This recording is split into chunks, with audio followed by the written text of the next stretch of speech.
इस वीडियो में हम लोग देखेंगे न्यू टॉपिक को मोलार्था जिसे बोलते हैं मोलार्था यानी कि इंग्लिश में इसे बोलते हैं मोलरिटी। और इसे डिनोट करते हैं हम लोग कैपिटल एम से। ठीक है। तो मोलार्था के बारे में हम लोग समझते हैं कि मोलार्था आखिर कहते किसको है। देखिए मोलार्था क्या होता है कि कोई भी एक बिलियन होगा और वो बिलियन कितना होगा, 1 लीटर का बिलियन होगा। तो उस 1 लीटर मतलब आयतन हुआ, 1 लीटर बिलियन के आयतन में जितने विलय के मोलों की संख्या होगी उसे ही हम लोग उस बिलियन का मोलरता कहते हैं। मतलब कोई भी बिलियन लिए जो बिलियन 1 लीटर का हो, तो उस बिलियन में 1 लीटर के बिलियन में जितने विलय की संख्या होगी होगी मोलों में, उसे ही हम लोग उस विलय की मोलरता कहते हैं। तो इसका डिफिनेशन क्या हो जाएगा, किसी बिलियन के, लिखिएगा, किसी बिलियन के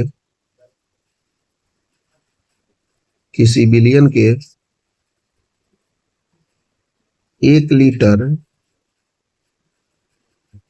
आयतन में, किसी बिलियन के 1 लीटर आयतन में उपस्थित, 1 लीटर आयतन में उपस्थित विलय के मोलों की संख्या को, विलय के मोलों की संख्या को मोलरता कहते हैं। मोलरता कहते हैं, मोलरता कहते हैं। ठीक, इसमें तो कोई दिक्कत नहीं है। यहाँ पे ए को हम लोग विलायक से डिनोट करते हैं, बी को विलय से और टी को बिलियन से। ये सब हम लोग पहले ही पढ़ चुके हैं। उसके बाद में है नेक्स्ट आपका, इसको डिनोट करते हैं कैपिटल एम से। मोलरता को कैपिटल एम से और स्मॉल एम से मोलरता को जो हम लोग आगे पढ़ेंगे। तो मोलरता का फॉर्मूला क्या हो गया कि विलय के मोल, विलय के मोलों की संख्या डिवाइडेड बाई कितना हो जाएगा, बिलियन का आयतन। और बिलियन का आयतन जो होगा वह क्या चीज में होगा, लीटर में होगा। ठीक है। उसके बाद में चूंकि हम लोग यहाँ पे जानते हैं मोल इजकल टू क्या होता है, किसी भी पदार्थ का मोल निकालते हैं तो मोल इजकल टू होता है टोटल भार, उस पदार्थ का भार डिवाइडेड बाई अणु भार। अणु भार यानी कि मोल इजकल टू हो जाएगा, भार को डिनोट कर देते हैं डब्ल्यू बी। और डब्ल्यू बी इसलिए चूंकि विलय का ही मोल निकालना है और विलय को हम लोग बी से डिनोट करते हैं, इसलिए डब्ल्यू बी लिख दिए। अणु भार मतलब हो जाएगा एम बी, मोलिकुलर वेट। और बी से इसलिए डिनोट किए क्योंकि विलय का ही हमको मोल निकालना है। तो यानी कि मोल इजकल टू हो जाएगा W B by M B.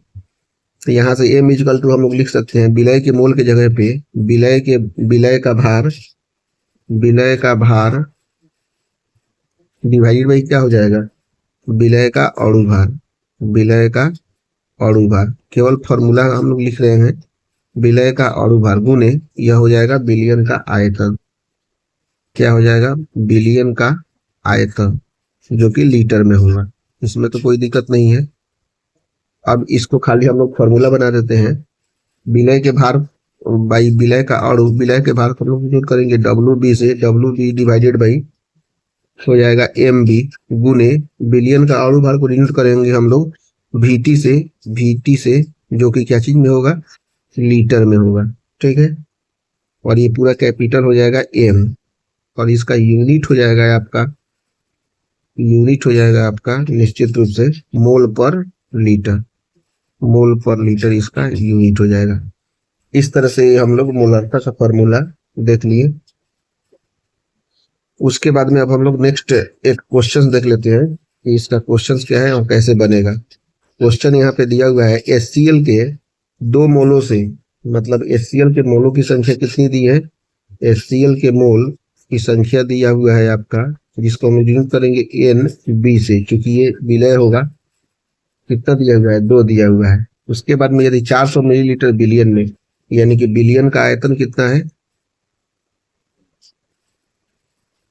Billion का आयतन आपका दिया हुआ है वी टी से डिनोट करेंगे, इजकल टू दिया हुआ है 400 मिलीलीटर। इसको हम लीटर में बदल रहे हैं, 400 बाई 1000। तो इसको कटाएंगे तो हो जाएगा 2/5 लीटर। तो देखिए यहाँ पे हमको मोल मिल गया और क्या बोलते हैं आयतन मिल गया। चूंकि हम लोग जानते हैं बिलियन की मोलरता को एम से डिनोट करते हैं, एम इजकल टू मोलों की संख्या, मतलब विलय के मोलों की संख्या डिवाइडेड बाई बिलियन का आयतन लीटर में। यही तो फॉर्मूला होता है। वैल्यू पुट कर दीजिए। यहाँ पे 2 दिया हुआ है, 2/2/5, ये ऊपर 2 से 2 कट जाएगा, ऊपर चल जाएगा, यानी कि 5 मोल पर लीटर इसका आंसर हो जाएगा। ठीक है ना, पहला क्वेश्चन कंप्लीट हो गया।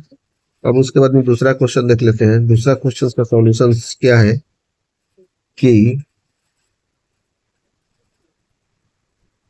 दूसरा क्वेश्चन का सॉल्यूशन है, जैसे मान लीजिए कि 20 ग्राम NaOH लेकर 20 ग्राम NaOH यानी कि 400 मिलीलीटर बिलियन बनाया गया। तो NaOH जो हो जाएगा तो क्या हो जाएगा, विलय हो जाएगा। और बिलियन को हम लोग डिनोट करते हैं क्या चीज से, टी से डिनोट करते हैं। ठीक है, तो ये हो जाएगा W/B, यानी कि विलय विलय का द्रव्यमान कितना है, 20 ग्राम है। और बिलियन का आयतन जो है VT कितना है, 400 मिलीलीटर है। तो इसको हम 400 डिवाइडेड बाई यदि 1000 करेंगे तो इसका वैल्यू हो जाएगा 2/5 लीटर। इसमें तो कोई दिक्कत नहीं है। अब हमको क्या निकालना है, मोलार्ता ज्ञात करना है। तो सबसे पहले हम लोग मोलार्ता ज्ञात करने के लिए, चूंकि ये ग्राम में है तो हमको मोलों की संख्या ज्ञात करना होगा। तो यहाँ से सबसे पहले हमको NaOH का औरु भार निकालना पड़ेगा, यानी कि आणविक द्रव्यमान निकालना है। Na का हो जाता है 23, ऑक्सीजन का हो जाता है 16 और हाइड्रोजन का हो जाता है 1। सबको जोड़ेंगे तो हो जाएगा 40, यानी कि NaOH का आणविक द्रव्यमान 40 निकल गया। चूंकि यहाँ से हम अगर ऐसे निकाल सकते हैं, माने इसके मोलों की संख्या NB इजकल टू कितना होता है, आणविक कितना होता है, आणविक द्रव्यमान कितना होता है, भार बाई औरु भार, यानी कि WB डिवाइड बाई MB हो जाता है। तो यहाँ से WB का वैल्यू हो जाएगा 20 डिवाइड बाई 40। यदि इसको गुना भागा करेंगे तो 20 दूनी 40, यानी कि 1/2, यानी कि NB का वैल्यू कितना निकल गया, 1/2। चूंकि मोलरता हम लोग जानते हैं, किसी भी विलय के मोलों की संख्या डिवाइडेड बाई बिलियन का आयतन, वो भी लीटर में। ठीक है, तो यहाँ से कितना है, विलय के मोलों की संख्या 1/2 है, डिवाइडेड बाई बिलियन का आयतन कितना है, 2/5। इसको हम लोग भागा करेंगे तो 5/2 हो जाएगा, यानी कि 5/4। इसको डिवाइड करेंगे तो हो जाएगा 1.25 मोल पर लीटर। यही आपका आंसर हो जाएगा। ठीक है, अब नेक्स्ट क्वेश्चन हम लोग देखते हैं कि नेक्स्ट क्वेश्चन क्या दिया हुआ है। नेक्स्ट क्वेश्चन आपके सामने दिया हुआ है। क्वेश्चन दिया हुआ है 0.2 MCaCO3, यानी कि एम जैसे ही दिख गया तो यानी कि CO3 का मोलार्ता दिया हुआ है, यानी कि M इक्वल टू दिया हुआ है 0.2। ठीक है, CO3 दिया हुआ है, तो और हमको इसमें निकालना है बिलियन बनाने में कितना CaCO3 चाहिए। CO3 कितना चाहिए, मतलब अणु भार निकालना है। तो अणु भार निकालने के लिए सबसे पहले हम लोग मतलब आणविक द्रव्यमान, उसका द्रव्यमान कितना चाहिए ग्राम में हमको निकालना है। तो सबसे पहले हम CaCO3 का क्या निकाल लेते हैं, और 500 मिलीलीटर क्या दिया हुआ है आपका बिलियन बनाने में। तो यानी कि बिलियन मतलब VT का वैल्यू दिया हुआ है, VT इक्वल टू 500 मिलीलीटर दिया हुआ है। इसको हम करते हैं 500 बाई 1000 से डिवाइड कर देंगे तो निश्चित रूप से कितना हो जाएगा, 1/2 लीटर हो जाएगा। इतना ही क्वेश्चन दिया हुआ है। तो सबसे पहले हम CaCO3 का औरु भार निकाल देते हैं, जिससे हम लोग डिनोट करते हैं MB से। तो हो जाएगा Ca का कितना होता है, 20 दूनी 40, कार्बन का होता है आपका 12 होता है कार्बन का, और ऑक्सीजन का होता है 16, 3 है तो 3 गुने 16 हो जाएगा। और सबको जोड़ेंगे तो हो जाएगा 100, यानी कि CaCO3 का आणविक द्रव्यमान हो गया 100। और हमको निकालना क्या है, कितना लगेगा, तो यानी कि WB का वैल्यू निकालना है।